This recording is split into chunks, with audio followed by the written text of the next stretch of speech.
ঘটনা 1980 সালের 23শে সেপ্টেম্বর জাপানের টোকিও থেকে ফুকুওমা যাচ্ছিল একটা ডোমেস্টিক ফ্লাইট। জাপান এয়ারলাইনের ফ্লাইট নাম্বার 351। বেশ বড়সড় একটা প্লেনে 122 জন যাত্রীরা 13 জন ক্রু মেম্বার ছিল। খুব সাধারণ একটা ফ্লাইট, সবাই নিজের নিজের কাজে ব্যস্ত, কেউ গান শুনছে, কেউ বই পড়ছে, কেউ বা ঘুমাচ্ছে। হঠাৎ করে 9 জন যুবক তাদের সিট থেকে উঠে দাঁড়ালো। ওরা সবাই সেকিগুন নামের একটি রেডিক্যাল কমিউনিস্টের সদস্য ছিল। বয়স সবারই 20 থেকে 25-এর মধ্যে। তাদের হাতে অস্ত্র আর মুখে কাপড় বাঁধা। মুহূর্তের মধ্যে পুরো প্লেনে চিৎকার চেঁচামেচি শুরু হয়ে যায়। যাত্রীরা আতঙ্কে চিৎকার করতে থাকে। তখনই ওরা বলে উঠলো, এই প্লেনটা এখন আমাদের কন্ট্রোলে, সবাই শান্ত হয়ে থাকো। তারপর তারা সরাসরি ঢুকে পড়ে পাইলটের কেবিনে। পাইলটের মাথায় বন্দুক ধরে বলে, প্লেনটা হাবনা কিউবা নিয়ে চলো এক্ষুনি। পাইলট তখন ছিলেন ক্যাপ্টেন ইশিদা শিনজি, খুবই অভিজ্ঞ পাইলট। কিন্তু এই পরিস্থিতিতে তিনিও ঘেমে গেলেন। তিনি বুঝলেন এটা খুবই বিপজ্জনক পরিস্থিতি। তিনি শান্ত গলায় হাইজ্যাকারদের বোঝানোর চেষ্টা করলেন, শোনো ভাই, তোমরা যা বলছো সেটা অসম্ভব। এই প্লেনটা শর্ট রেঞ্জের ডোমেস্টিক ফ্লাইটের জন্য বানানো। কিউবা যেতে হলে প্যাসিফিক মহাসাগর পার হতে হবে, আর সেটা হাজার হাজার মাইল দূরে। আমাদের কাছে এতটা ফুয়েল নেই, তাই মাঝপথেই প্লেন ক্র্যাশ করবে। কিন্তু হাইজ্যাকাররা আর শুনবে কেন? ওরা তো প্রস্তুত হয়ে এসেছে। ওরা চিৎকার করে বলল, তোমার কোনো কথা শুনতে চাই না, যেভাবে পারো নিয়ে চলো। পাইলট বুঝলেন এই মুহূর্তে তর্ক করে কোনো লাভ নেই, প্রথমে সবার জীবন বাঁচানো দরকার। অনেক কথাবার্তার পর পাইলট তাদের আরেকটা অপশন দিলেন, দেখো কিউবা যাওয়া তো সম্ভব না, কিন্তু নর্থ কোরিয়া যেতে পারি। তোমরা তো কমিউনিস্ট আইডিয়াতে বিশ্বাসী, ওখানেও তো তাই। হাইজ্যাকাররা আসলে কমিউনিস্ট আর বিপ্লবে বিশ্বাস করতো। ওরা ভাবলো ঠিক আছে, নর্থ কোরিয়াও খারাপ না, আর ওরা রাজি হয়ে গেল। কিন্তু আবার সেই একই সমস্যা। পাইলট বললেন, নর্থ কোরিয়া যেতে হলো প্লেনটিকে রিফুয়েল করা দরকার। প্লেনে এই মুহূর্তে যা ফুয়েল আছে তাতে শুধু আমাদের ডেস্টিনেশন ফুকুওমা পর্যন্তই যাওয়া যাবে। ওখানে নেমে ফুয়েল ভরতে হবে, তারপরেই যাওয়া যাবে। হাইজ্যাকাররা একে অপরের দিকে তাকালো আর রাজি হয়ে গেল। তারা বলল, ঠিক আছে, কিন্তু কোনো রকম চালাকি করার চেষ্টা করো না। ইতিমধ্যে টোকিও থেকে খবর চলে গেছে সব জায়গাতে। জাপান সরকার, পুলিশ, মিলিটারি সবাই অ্যালার্ট। ফুকুওয়া এয়ারপোর্টে জরুরি প্রস্তুতি নেওয়া হলো। পুরো এয়ারপোর্ট খালি করে দেওয়া হলো, আর মিডিয়া, পুলিশ, বোম স্কোয়াড সবাই রেডি। রাত প্রায় 8:30 থেকে 9টার দিকে প্লেনটা ফুকুওয়া ল্যান্ড করলো। প্লেন নামার সাথে সাথে পুরো এয়ারপোর্ট ঘিরে ফেললো পুলিশ। নেগোসিয়েটর রেডিওতে যোগাযোগ করতে শুরু করলো। পরিস্থিতি খুবই খারাপ, ভেতরে 135 জন মানুষের জীবন ঝুঁকিতে। নেগোসিয়েটররা বারবার চেষ্টা করছে যাত্রীদের মুক্ত করতে। হাইজ্যাকাররা দাবি করছে, আমাদের ফুয়েল চাই আর খাবার পানি দাও, কিন্তু যাত্রীদের ছাড়বো না, ওরাই এখন আমাদের সেফটি। সরকার জানে এই মুহূর্তে ফোর্স করলে এখন অনেক মানুষ মারা যেতে পারে, তাই ধীরে ধীরে কৌশল করতে হবে। ঘন্টার পর ঘন্টা কথা চললো, আর প্রায় 5 থেকে 6 ঘন্টা পর একটা ডিল হলো। ফুয়েল দেওয়া হবে, কিন্তু বিনিময়ে 23 জন যাত্রীকে ছেড়ে দিতে হবে। হাইজ্যাকাররা রাজি হলো। 23 জন যাত্রী, বেশিরভাগ নারী, শিশু আর বয়স্ক মানুষ নেমে এলো। তারপর আবার ফুয়েল ভরা হলো। এবার প্লেন টেক অফ করলো পিয়ংইয়ং এর দিকে। কিন্তু এখানেই শুরু হলো আসল খেলা। জাপান আর সাউথ কোরিয়া একসাথে একটা প্ল্যান করেছিল।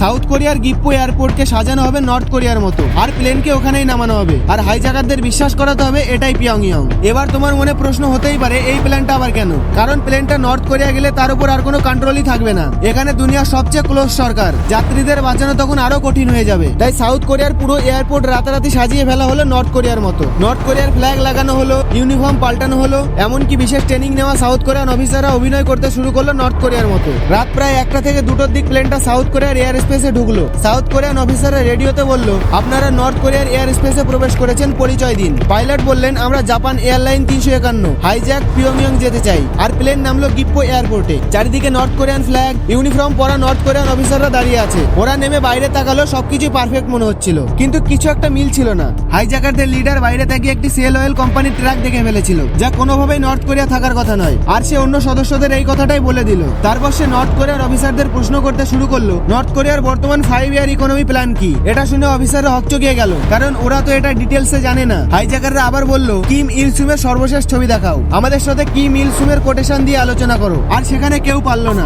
তখন হাইজ্যাকাররা বুঝে গেল আমাদের ঠকানো হয়েছে, এটা পিয়ংইয়ং না। সাউথ কোরিয়ান অফিসাররা বুঝে গেল আর লোকানো যাচ্ছে না, তাই তারা সত্যি কথা বলে দিল, হ্যাঁ, তোমাদের ঠকানো হয়েছে, এটা নর্থ কোরিয়া না, এটা সাউথ কোরিয়ার গিপ্পো এয়ারপোর্ট। হাইজ্যাকাররা তো এটা শুনে রেগে আগুন। তারা আবার প্লেনে ঢুকে গেল আর বলল, যাত্রীদের আমরা ছাড়বো না, প্লেনে আবার ফুয়েল দাও, আমরা নর্থ কোরিয়া যাব। এবার পরিস্থিতি আরো জটিল হয়ে গেল। 24শে সেপ্টেম্বর থেকে 26শে সেপ্টেম্বর টানা 3 দিন প্লেনটা রানওয়েতে দাঁড়িয়ে থাকলো। ভেতরে তখনও 99 জন যাত্রী আর 13 জন ক্রু মেম্বার ছিল। প্লেনের ভেতরের পরিস্থিতি আরো ভয়াবহ হয়ে গেল।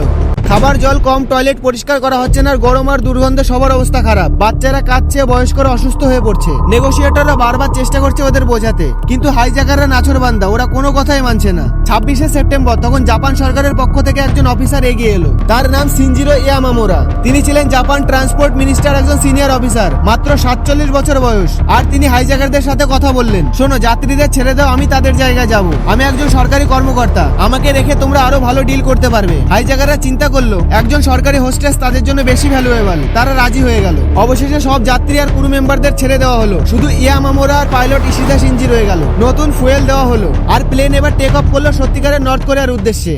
26শে সেপ্টেম্বর সন্ধ্যায় প্লেনটা সত্যিকারের পিয়ংইয়ং ল্যান্ড করলো। নর্থ কোরিয়ার সরকার আগে থেকেই জানতো এই ঘটনার কথা, তারা এই অপেক্ষাতেই ছিল। প্লেন নামার পর নর্থ কোরিয়ার অফিসাররা এলো, তারা হাইজ্যাকারদের বলল, তোমরা এখন আমাদের দেশে আছো, তোমরা পুরোপুরি নিরাপদ, কিন্তু এখানে আমাদের নিয়ম মানতেই হবে, সব অস্ত্র জমা দাও। হাইজ্যাকাররা তখন একটু দ্বিধায় বলল, কিন্তু তারা ভাবলো আমরা তো এখন কমিউনিস্টের দেশে আর এরা তো আমাদেরই সমর্থক। তারা তাদের সব অস্ত্র বের করলো আর এখানেই ঘটলো সবচেয়ে বড় টুইস্ট। যখন অস্ত্রগুলো নর্থ কোরিয়ার অফিসাররা চেক করলো, একটাও অস্ত্র আসল ছিল না। কিছু ছিল খেলনা বন্দুক, আর ছিল কাঠ আর প্লাস্টিক দিয়ে বানানো নকল পিস্তল, কিছু ছিল শুধু পাইপ আর টেপ দিয়ে বানানো ডামি বোমা। নর্থ কোরিয়ার অফিসাররা এটা দেখে অবাক, ক্যাপ্টেন ইশিদা শিনজি আর ইয়ামামোরা অবাক। মানে গত 3 দিন ধরে যে টেনশন, যে ভয়, সবই ছিল শুধু নকল অস্ত্র আর কনফিডেন্সের খেলা। ইয়ামামোরা আর ক্যাপ্টেন ইশিদা শিনজিকে সাউথ কোরিয়া নিরাপদে ফেরত পাঠানো হলো আর কয়েক সপ্তাহ পরে তারা জাপানে ফিরে আসেন। ইয়ামামোরা জাপানের রিয়েল হিরো হিসেবে সম্বর্ধনা পান, তার সাহসিকতার জন্য তাকে পুরস্কৃত করা হয়। কিন্তু তখন তিনি বলেছিলেন, আমি শুধু আমার দায়িত্ব পালন করেছি, যাত্রীদের বাঁচানো ছিল আমার প্রথম অগ্রাধিকার। এখন তোমার মনে একটা ডাউট থাকতে পারে, তাহলে হাইজ্যাকারদের কি হলো? ওরা নর্থ কোরিয়াতে রয়ে গেল।